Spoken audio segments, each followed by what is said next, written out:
Right, so we're going to be very efficient with our time today because we have two lessons to do. One of them we started yesterday, so we will definitely finish that lesson. Maybe I'll give you like 10 minutes to work on the practice for it, and then we'll move on to the last lesson of the semester, which is lesson 12. Yes. If you were here on time, you would know that.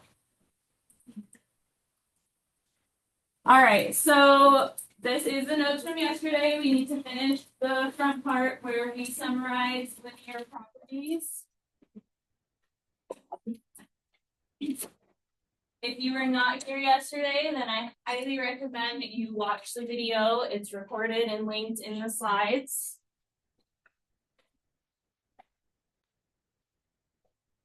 Because this skill you need because it'll help you with the rest of the school year with this content and then the rest of your high school. Like you will constantly be comparing things to linear functions. If you still can't identify when something's linear, then that's a problem. All right, so we reviewed how to identify it from an equation. It looks like that or like that. On a graph, it should be a straight line. Otherwise, then it's not linear. It should be changing at a constant rate. That's what makes it a straight line. And then this thing is a little bit new. How to identify it from a table.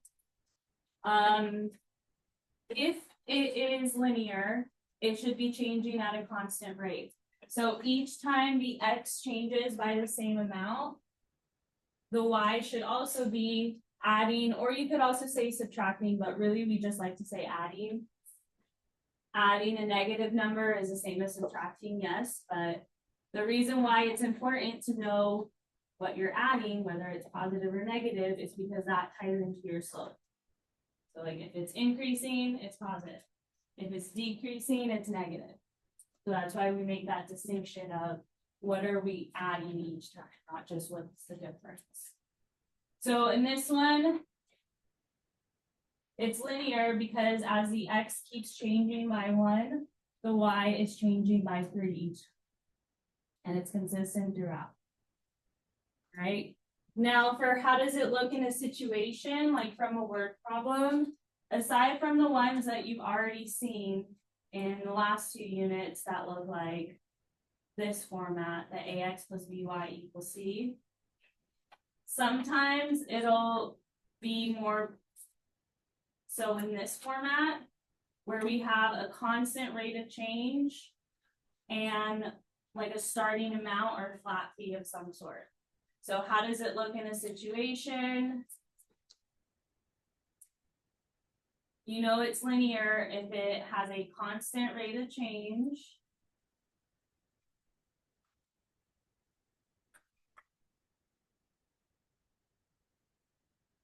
And if it has like, it doesn't have to have a flat fee or anything, like as long as it's just changing at a constant rate, you know it's linear.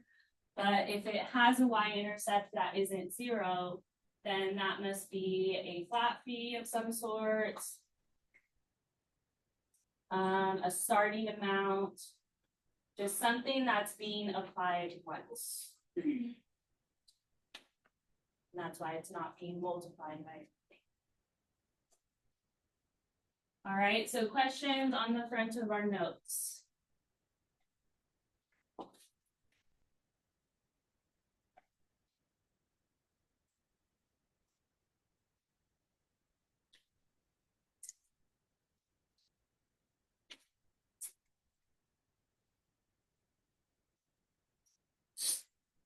Okay, well then on to the back side. So here's an example where we're going to see if it's linear based off the table. So the cost to make 4 bracelets is shown in the table. How can you determine the cost to make any number of bracelets? So to tell if it's linear, first you want to check the x's to see if it's going up by the same amount each time. It doesn't have to be going up by 1 each time. What's the difference from 1 to 3? What about from 3 to 5? 5 to 7? And that's consistent throughout. That's only important to note because then I should expect to see a pattern in the Y's if it's linear too. Sometimes they skip numbers in the X's, so then it makes seeing the pattern hard. You just got to make sure, is it going up by the same amount or not? And then you can look at the Y's. For the X's, remember this is independent. You could buy however many bracelets you want. Like you could pick whatever you want to plug into the formula. The Y's depend on what the X is. So if you see that for each time the X is increasing by a same amount, that the Y's also have a pattern, then it is going to be linear. And the pattern would have to be like adding or subtracting. So what's the difference from 17 to 47? And it's adding 30. What about from 47 to 77? 77 to 107? So because each time the X changes, the Y is changing by a same amount, like adding or subtracting each time, we can say that this is linear.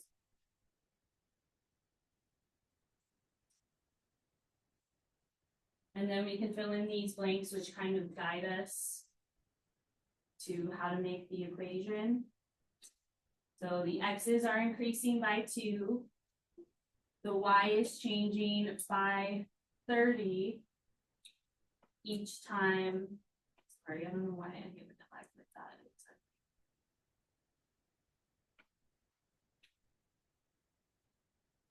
Okay, 30 each time X increases by 2.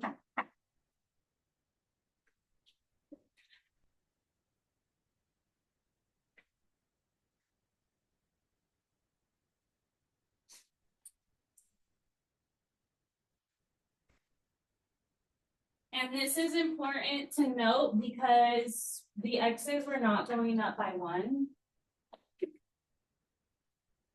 So that means later when we're making our equation, we're going to have to do some math, but the Y is changing by 30 each time the X increases by 2. Any questions on that? Okay, so then we are going to now write the equation. Eventually, you'll learn about different types of functions other than just linear functions. Right now, linear is all we expect you to know.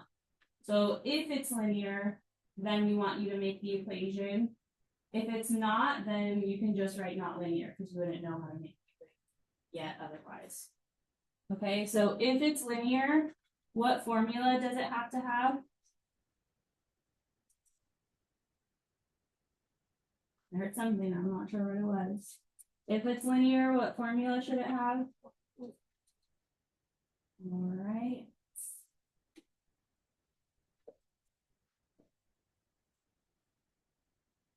And what 2 things are usually replaced with numbers in that formula? And N stands for what?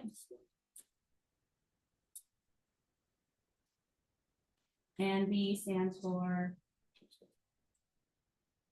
both of which we can figure out from a table. So as long as you can figure out those 2 things, you can make the equation. Over here, it looks like it wants us to use function notation. That just means instead of writing the Y, we're going to write f of x. So like make it now f of x equals mx plus b in its function notation. All right, so slope.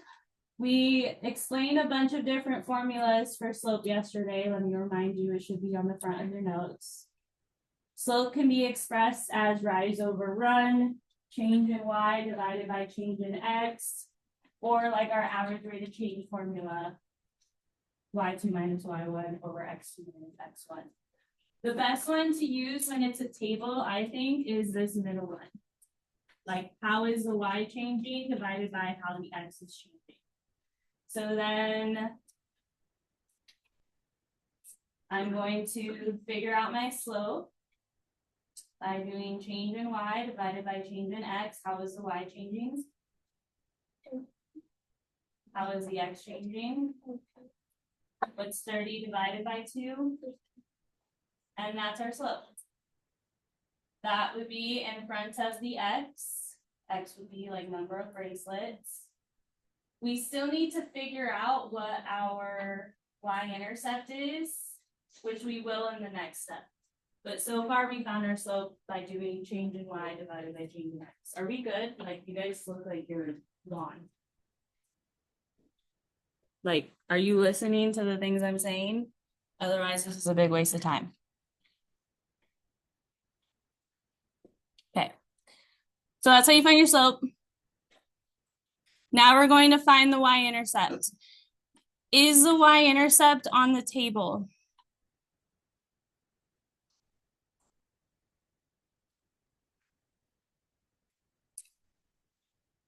What is the y-intercept then? No.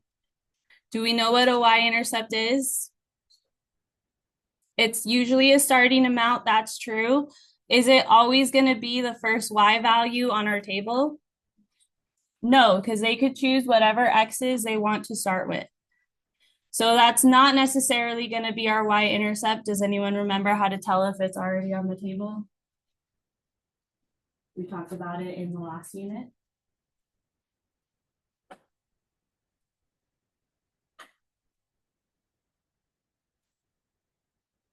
Okay, what's true about everything that touches the y-axis? That by definition, your y-intercept is when what happens?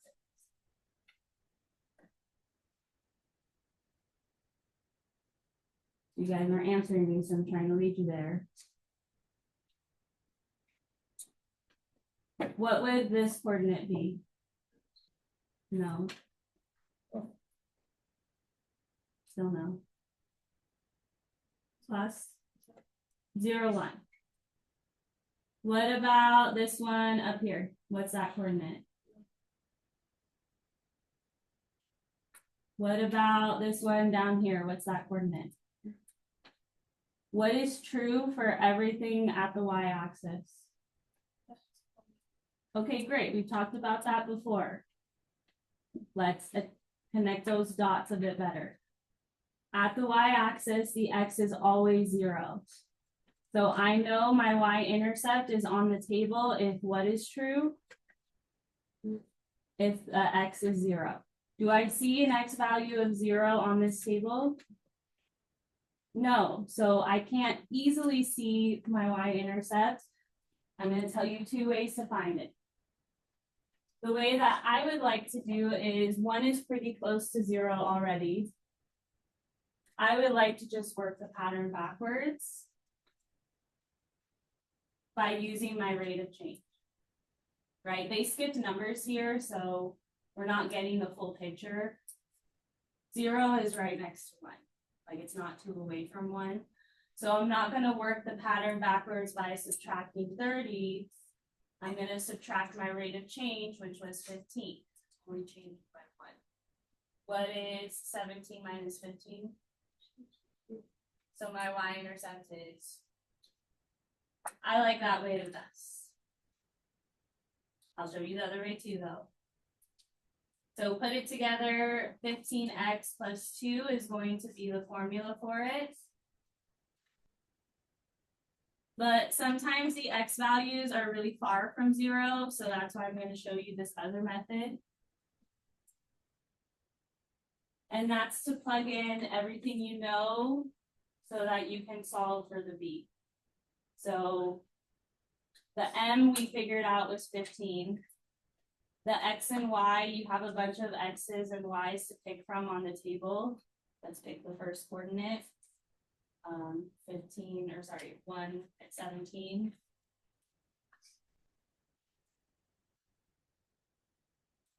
Plug in 1 for the x, 17 for the y. And then you can solve for the b, the y-intercept. You can solve for it now that it's the only thing that's unknown. What's 15 times 1? 15.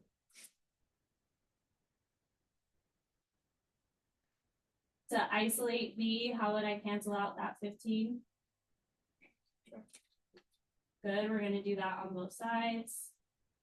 And I get 17 minus 15, which is what? And that's the same thing we talked about. So it gets you the same answer, but again, like sometimes the x's are not close to 0, so that's where you might prefer to do this method. I like just working it backwards, filling in the table. That's all. Questions on that? All right, this last step just has you putting it all together. I already did that in the last problem, but we can write it here for our notes. Once you identify that it's linear, you just need to identify the slope or y-intercept. You have 2 problems to try underneath this. To try those, I'm going to give you a couple minutes. Make sure you looked at it, gotten as far as you can on it. I'm going to ask you if it's linear, and if it is, I'm going to ask you for your slope and slope and y-intercept. Get the ball rolling. Table 2 is that first table on the left. Is that linear?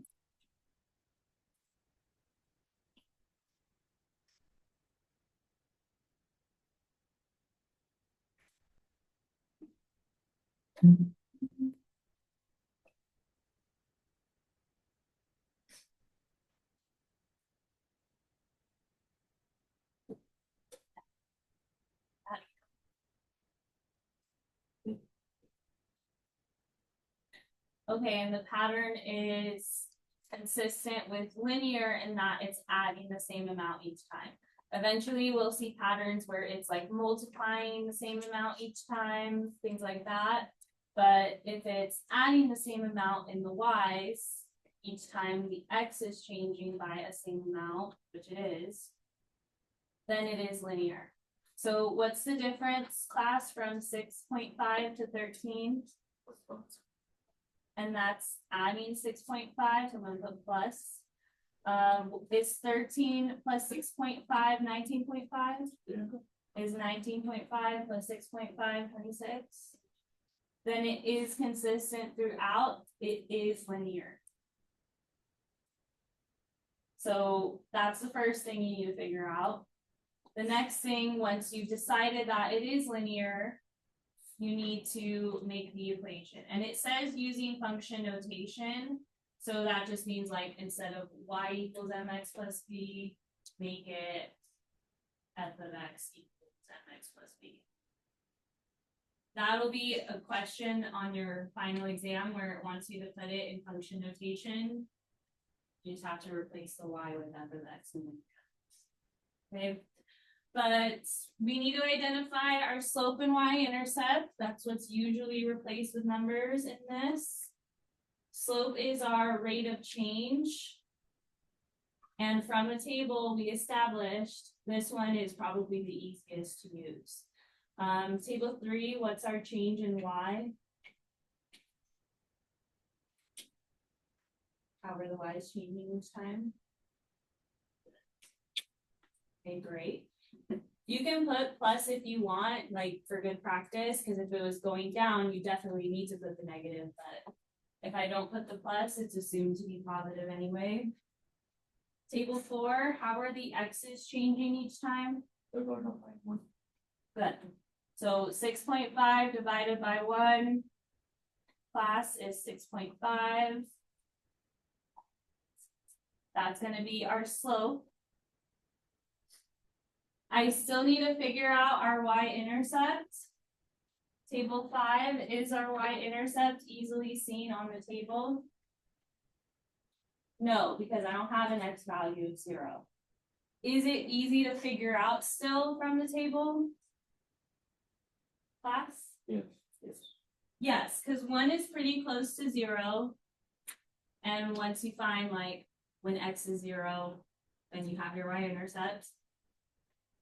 You just now need to work the pattern backwards. So what's opposite of adding 6.5?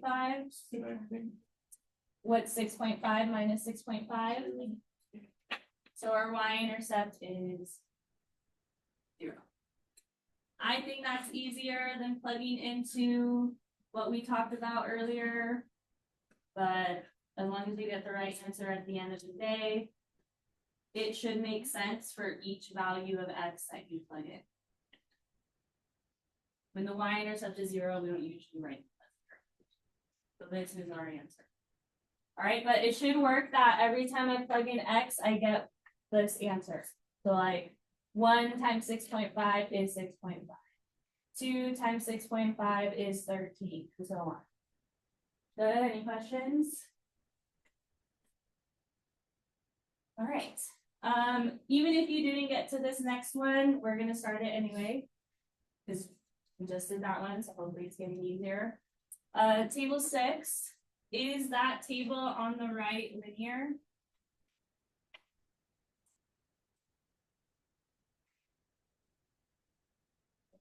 No, okay, so let's figure that out. This one was supposed to be more of a challenge because are the x's increasing by the same amount each time? No, they're not. So that's why it's supposed to be more of a challenge, because the x's you can pick whatever you want. They don't have to go in order each time. And if you didn't know, the hours would be the x and the miles would be the y. Very rarely do they ever like switch the order of x and y. I think I've seen that once on a test ever, but time is usually x. The other thing is usually y.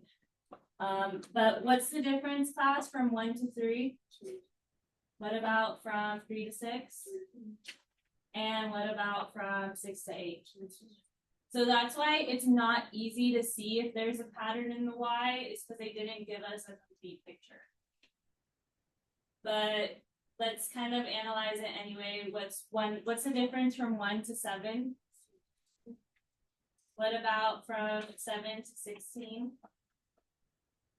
And 16 to 22?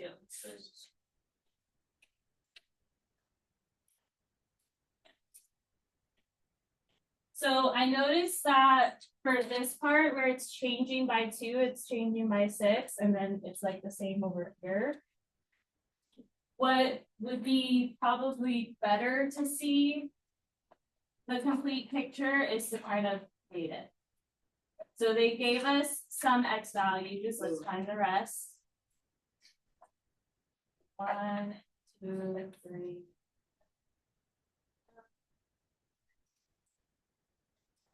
Eight. And I'm also going to include a spot for the 0 because I'd like to find my y-intercept a bit easier later. And I'm going to fill in the parts that it did give us. So like when x is 1, the y is 1. When x is 3, the y is 7.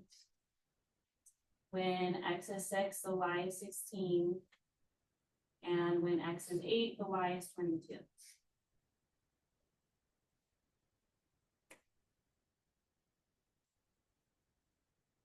All right, so if it's linear, we'd be doing change in y divided by change in x. So like, let's pick right here. The y's are changing by 6, the x are changing by 2. So that makes our rate of change with 6 divided by 2. If it's linear, I should be able to add 3 each time and get the next number in the pattern. Class, what's 1 plus 3? 4. 4 plus 3 is 7, and that's what they gave us. What's 7 plus 3? 10 plus 3?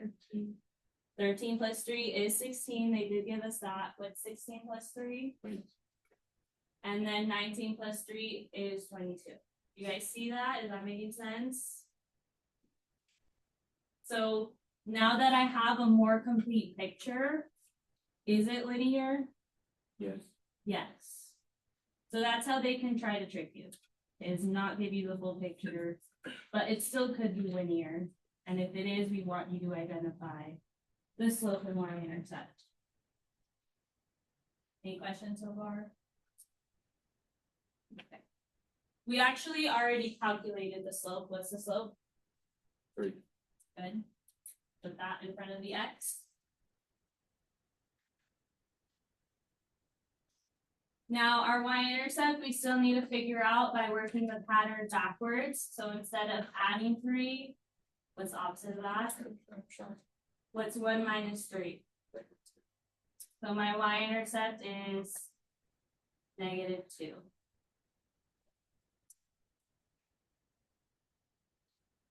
Any questions?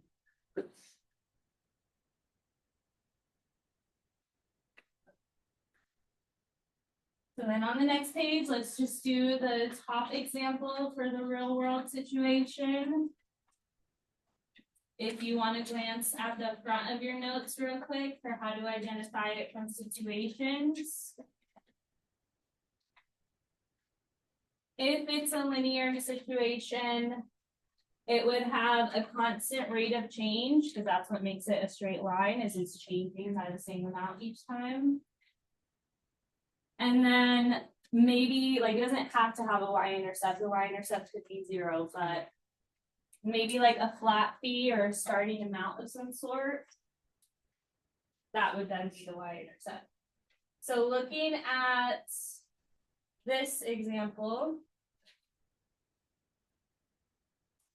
Tamika records the outside temperature at 6 a.m. The temperature increased by 2 degrees Fahrenheit every hour for the next 6 hours. If the temperature continues to increase at the same rate, what will the temperature be at 2 p.m.? So first, let's answer these questions. Is it linear? Does it have a constant rate of change? Just think about it. Read it again if you need to. Is it changing by the same amount each time? Table 7. Yeah. Yes, it is. It says so right here. If the temperature continues to increase at the same rate, that's your indication that it can be represented with a linear function. It gives you some guiding questions here. So how much is the temperature increasing by? Table 1. Good. 2 degrees Fahrenheit for every 1 hour. That's important to note because, like, rise over run, change in y over change in x. It's changing 2 degrees for every 1 hour. Table 2, what was my starting temperature?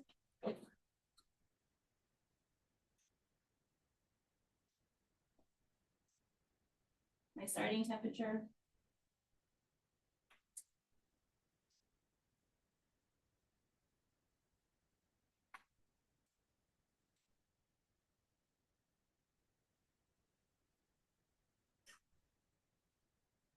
-3 degrees Fahrenheit.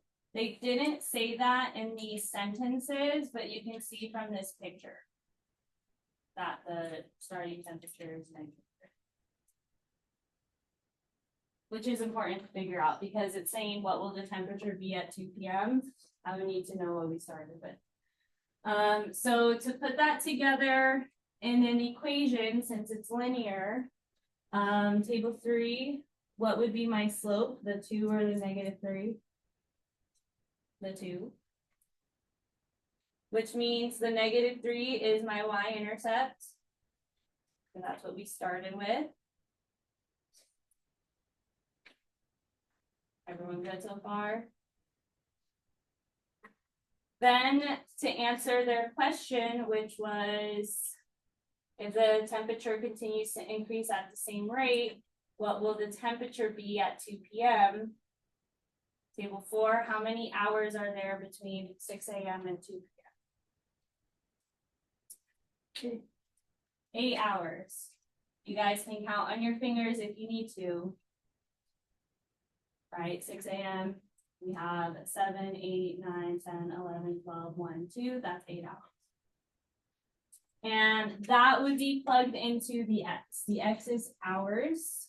How many hours passed? And to answer the question, I just need to find the value of it when x is 8. So use your function notation. Anywhere that there's an x, we're going to replace with an 8.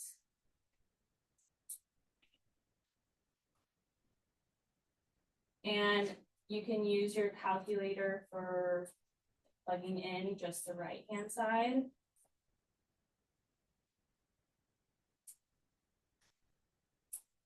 Like that, you can type in your calculator. But what's 2 times 8? 16. What is, sorry, that looks so ugly.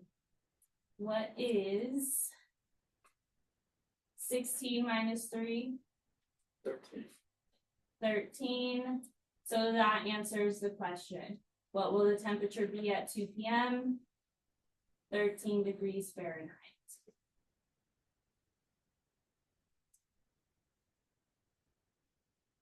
All right. Now you picked up your practice today that goes with this lesson. It's the one that says Unit 4, Lesson 11, practice. I'm going to give you, because I don't want to just jump into the next one, because I can already tell some of you are tapped out already. I'm going to give you 10 minutes to work on this. Just practice what you learned today. So I'm going to start that timer, and then after the 10 minutes, we're going to start the next lesson. Any questions right now?